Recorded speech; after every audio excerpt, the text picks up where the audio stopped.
Hello everyone, welcome to the Al Kausar channel. Are you looking for your Facebooks and Instagram search history? Whether you are using a desktop browser or an app, I will show you how to find and manage it easily. Let's get started.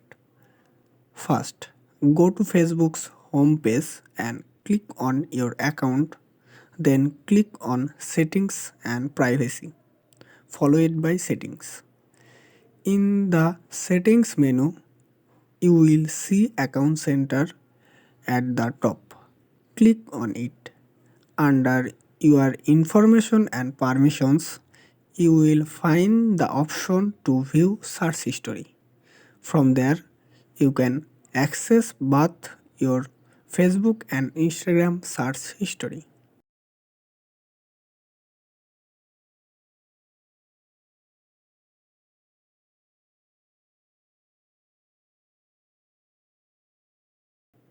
If you find this video helpful, please like and subscribe.